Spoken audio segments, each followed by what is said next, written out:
কিভাবে আঙ্গুল বাঁকা করলে ঘি ওঠে, বিএনপি সেটা জানে। কোন অজুহাতে এই নির্বাচন পিছানো যাবে না।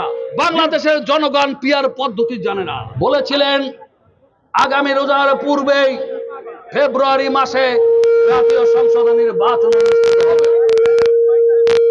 ইলেকশন কমিশন থেকেও এই বার্তা জনগণের কাছে দিয়েছেন। এ ব্যাপারে আমরা সুস্পষ্টভাবে বলতে চাই, একটি নির্বাচিত সরকার একটি অনির্বাচিত সরকারের চেয়ে সর্বার্থে বেশি ভালো, কারণ তারা জনগণের সরকার প্রতিষ্ঠা হয়। একটি অনির্বাচিতকালীন সরকার বেশি দিন টিকে থাকতে পারে না। তাই কোন অজুহাতে এই নির্বাচন পিছানো যাবে না।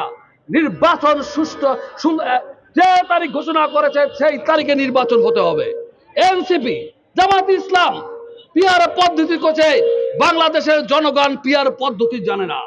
আমরা বলেছি প্রচলিত আইনে, প্রচলিত সংবিধানে যেভাবে রয়েছে সেভাবে নির্বাচন হবে, এবং নির্বাচন হবে ফ্রি, ফেয়ার এন্ড ক্রেডিবল।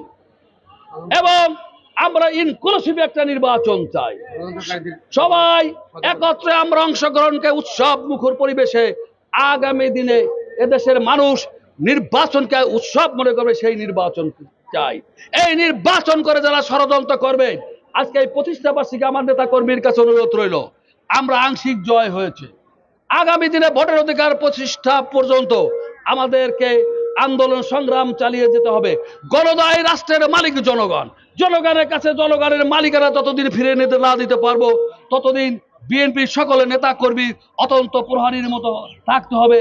এবং সুষ্ঠু সুন্দর সময় যদি নির্বাচন অনুষ্ঠিত না হয়, এই কিভাবে আঙ্গুল বাঁকা করলে ঘি ওঠে, বিএনপি সেটা জানে। বিএনপি সেই নির্বাচন আদায় করে নিবে ইনশাল্লাহ।